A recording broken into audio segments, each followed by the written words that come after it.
السلام علیکم۔ ماشاءاللہ بڑے اچھے کلپ آ رہے ہیں ساتھیوں کے، فیضان الحق صاحب کے بھی، فاروق صاحب کے، معراج صاحب کے، اور اللہ کی حجت تمام ہو رہی ہے ان لوگوں کے اوپر۔ ہر اینگل سے ان کو بات بتائی جا رہی ہے کہ دیکھو اللہ کے ساتھ شرک نہ کرو، اور شرک کے جواز میں جو چیزیں تم لا رہے ہو نا، یہ ہر دور کے مشرک اسی طرح لاتے رہے ہیں۔ ہر دور کے مشرک اللہ پر الزام لگاتے رہے ہیں کہ یہ جو ہم شرک کر رہے ہیں یہ کوئی ایسی بری چیز نہیں ہے، یہ اللہ کی منشا ہے، اللہ کا حکم ہے، اللہ اس سے خوش ہوتا ہے، تب ہم یہ کرتے ہیں۔ تو وہی طریقہ اختیار کیا ہے محمد حنیف صاحب نے اور یہ سعید احمد نے۔ دیکھیے، جو یہ آدم علیہ السلام کا واقعہ لاتے ہیں نا دلیل کے طور پر، یہ دلیل نہیں بنتی ہے، وہ دوسرا واقعہ ہے، وہ دوسرا انداز ہے، وہ دوسرا ماحول ہے، اور مثال دی جاتی ہے اسی طرح کے ماحول کی کہ جس طرح وہاں ہوا نا جی اسی طرح یہاں ہوا، تو بات کوئی سمجھ میں آتی ہے۔ اب ایک ایسی پھر معجزات کو لے کے آتے ہیں، جس طرح وہ آگ نے نہیں جلایا نا جی ابراہیم علیہ السلام کو، تو دیکھو عام طور پر تو آگ جلاتی ہے، لیکن آگ نے نہیں جلایا نا جی، ایک خاص واقعہ ہے نا جی۔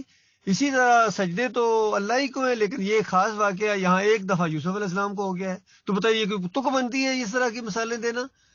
پھر کبھی کہنا دیکھو جی مردے نہیں سنتے ہیں نا جی، تو وہ موسیٰ علیہ السلام کے دور میں ایک مردہ سن لیا، اللہ کا معجزہ ہو گیا نا جی، اللہ طاقت والا نا جی، اللہ جو چاہے کرے جی۔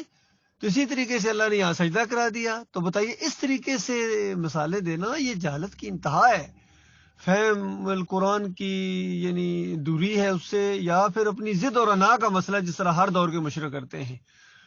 تو اسی طرح جس طرح محمد حنیف صاحب نے وہ کہنا شروع کر دیا کہ اللہ تعالیٰ نے اپنی رحمت کے سوئے سے کیے اور پھر وہ ایک حصہ بانٹا، جس طرح وہاں بانٹا نا جی اس طرح یہاں بھی کر دیا۔ تو یہ بالکل وہی چیز ہے، بے تکی باتیں کرتے ہیں چونکہ بوکھلا گئے ہیں۔ بھائی وہ دوسری بات ہے، اس کو یہاں مت لاؤ۔ بات یہ ہو رہی ہے کہ اللہ اپنی صفت دیتا ہے کسی اور کو یا نہیں دیتا، بس اتنی بات کرو۔ اور آپ کے منہ سے نکلا ہے، آپ کی تحریر میں یہ ہے کہ اللہ نے اپنی ایک صفت دے دی عیسیٰ علیہ السلام کو، اور پھر ساتھ ہلکا سا کہہ دیا معجزانہ طور پر۔ تو پھر اشاعت و توحید و سنت والوں کا کیا قصور ہے؟ وہ بھی تو کہتے ہیں نبی علیہ السلام خرق عادت سنتے ہیں، ویسے نہیں سنتے ہیں، لیکن خرق عادت سنتے ہیں، معجزانہ طور پر سنتے ہیں۔ بس انہوں نے معجزانہ کا لفظ لگا کے ایک شرک کو ثابت کرنے کی کوشش کی۔ اسی طریقے سے ان لوگوں نے معجزانہ کا لفظ لگا کے یہ شرک کو ثابت کرنے کی کوشش کی کہ اللہ اپنی صفات دیتا ہے۔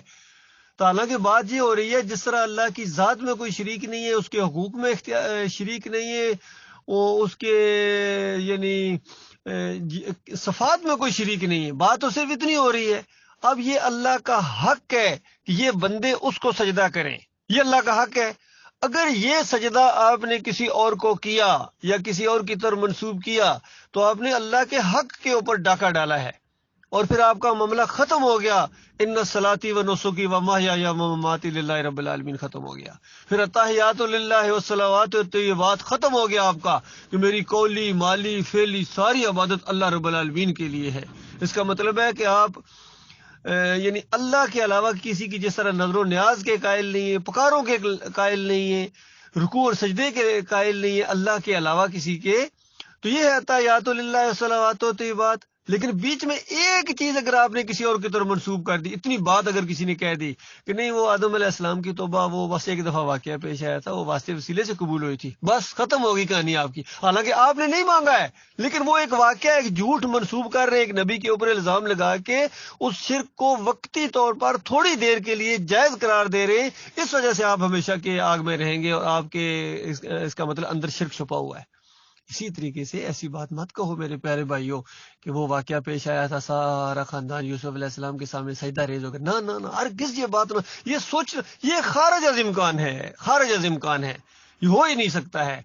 سارا خاندان اللہ کے سامنے سجدہ ریز ہو گیا تھا، اور یہ بہترین تفسیر ہے اور پہلے سے موجود ہے۔ یقین کیجیے کہ صرف ڈاکٹر عثمانی رحمۃ اللہ علیہ نے اپنی طرف سے نہیں کہ یہ یاد رکھنا، وہ تو انہوں نے ایک پورا اپنا فہم اور پورا قرآن کا ایک جو پیغام ہے صحیح معنوں میں دعوت القرآن ہے اس کو پیش کیا ڈاکٹر عثمانی رحمۃ اللہ علیہ نے۔ اس سے پہلے تفسیروں میں بھی موجود ہے، دوسری تفسیروں میں بھی موجود ہے، اور مشرکانہ تفسیروں میں بھی موجود ہے۔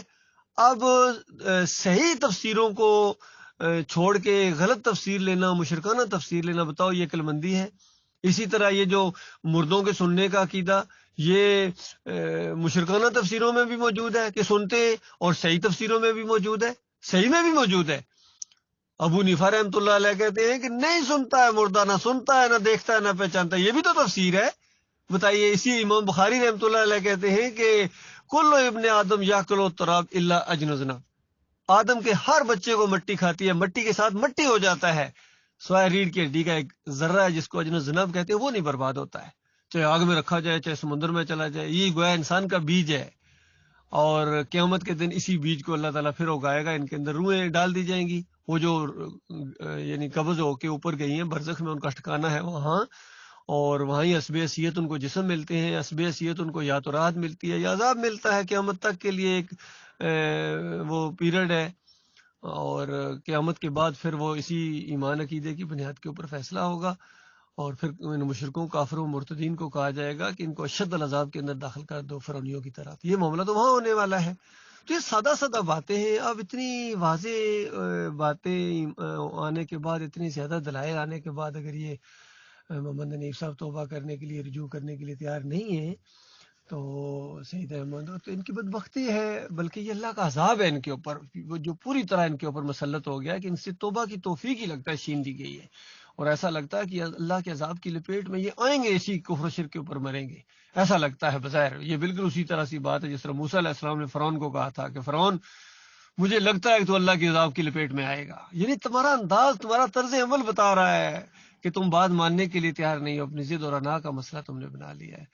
تو یہ انہوں نے، اچھا دیکھیے، یہاں اپنے شرک کو ثابت کرنے کے لیے آدم علیہ السلام کی بات لاتے ہیں، وہ واقعہ لاتے ہیں، اور توبہ کرنے کے لیے آدم علیہ السلام کے واقعے کی طرف نہیں جاتے. حالانکہ وہ واقعہ ایک بنیادی واقعہ ہے، آدم علیہ السلام اور جو ابلیس کا کردار مالک نے بیان کیا ہے، اور انسانوں کو بتایا کہ تمہارا انداز آدم علیہ السلام والا ہونا چاہیے. جب غلطی کی نشاندہی کر دی جائے، محسوس ہو جائے ایسی بات ہو گئی ہے، بڑے سے بڑا گناہ ہو گیا ہے، شرک ہو گیا ہے، تو اللہ سے معافی مانگ لو. مالک تو خوش ہوتا ہے، تمہیں پہلے سے زیادہ عزت دار کر دے گا. لیکن یقین کیجئے آج اگر حنیف صاحب توبہ کر لیں، ان کی عزت کو اللہ تعالیٰ پھر بحال کر دے گا، اور پہلے سے زیادہ لوگ ان کی عزت کریں گے کہ دیکھو اتنا بڑا سٹیپ انہوں نے اٹھایا، کتنی بڑی انہوں نے قربانی دی ہے، اپنی جماعت کو کفر و شرک سے بچا لیا، اپنے بھائیوں کو بچا لیا، اپنے نفس کے اوپر چوٹ برداشت کر لی ہے. کیونکہ نفس تو اب یہی کہتا ہے کہ اگر اب تم نے توبہ کی تو اس کا مطلب ہے کہ تم عالم دین نہیں تھے، تمہیں پہلے نہیں سمجھ آئی، پھر وہ جو مر گئے ان کا کیا بنے گا. اس طرح کی باتیں ان کے سامنے آئیں گی. تو اب ظاہری بات ہے، یہ بہت مشکل کام ہے. توبہ کرنا کوئی آسان کام نہیں ہے بھائی، بہت مشکل کام ہے. اور کیسے الفاظ ان کے منہ سے اللہ تعالیٰ نے پہلے نکلوائے تھے بھائیو، وہ غور کرو نا. جو پہلے انہوں نے توبہ کی تھی 2005 کے اندر، وہاں کیا انہوں نے کہا تھا کہ اگر میری بات مان لی جاتی تو جماعت کی بنیاد کے اوپر چوٹ پڑتی. یعنی جماعت کی بنیاد اکھڑ جاتی اگر میری بات مان لی جاتی. تو اب دوبارہ انہی کی بات مان کے آپ نے بنیاد اکھیڑ دیا یا نہیں اکھیڑ دی ہے؟ چوٹ پڑی ہے یا نہیں پڑی؟ جماعت کی بنیاد پر چوٹ پڑی ہے سجدہ تعظیمی کہنے سے. فرقے والے ہنس رہے ہیں آپ کے اوپر، اور آپ اصولی طور پر پھنس گئے ہیں. کسی جگہ آپ اصولی طور پر بات نہیں کر سکتے ہیں. اب کفر بالطاغوت آپ کا ختم ہو گیا. کیسے؟ اچھا لوگ کہیں گے کہ ٹھیک ہے جی، آپ کہتے ہیں کہ جو یوسف علیہ السلام کو سجدہ نہیں مانتا ہے وہ 10 آیتوں کا انکاری ہے، آپ کہہ رہے ہیں نا. تو ڈاکٹر مسعود الدین عثمانی نہیں مانتے ہیں. تو جب ڈاکٹر عثمانی رحمۃ اللہ علیہ یوسف علیہ السلام کو سجدہ نہیں مانتے ہیں، وہ کہتے ہیں لاہو کی ضمیر اللہ کے لیے ہے، اور پھر وہ فتویٰ بھی لگاتے ہیں کہ جو یوسف علیہ السلام کو سجدہ مانتا ہے وہ عقیدے کی خرابی میں مبتلا ہے. تو تمہارے کہنے کے مطابق تو پھر ڈاکٹر عثمانی 10 آیتوں کے انکاری ہوئے. تو 10 آیتوں کے انکاری کون ہوئے بھائی؟ مومن ہوئے یا مشرک ہوئے؟ تو بتائیے وہاں آپ کا منہ لٹکا ہوا ہوگا یا نہیں اصولی طور پر؟ کیا اتنی بات کہنے سے آپ کی جان چھوٹ جائے گی؟ ہاں وہ ڈاکٹر عثمانی سے غلطی ہو گئی تھی. تو وہ کہیں گے ٹھیک ہے، ان سے غلطی ہوئی ہے، پھر ہمارے محمود الحسن سے بھی غلطی ہو گئی تھی، اس غلطی کو بھی مانو، اس غلطی کے باوجود بھی ان کو رحمت اللہ علیہ مانو.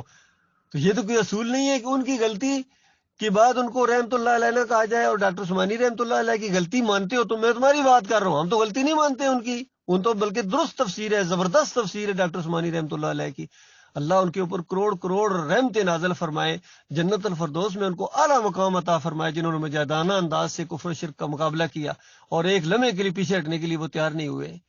تو وہ کس طرح دیکھیے اللہ نے ان کو عزت دی ہے کہ سارے جتنے یہ حالانکہ یہ گروہ بن گئے، سارے کے سارے ڈاکٹر عثمانی رحمت اللہ علیہ کو رحمت اللہ علیہ اور مجاہد اور یعنی عالم دین مانتے ہیں.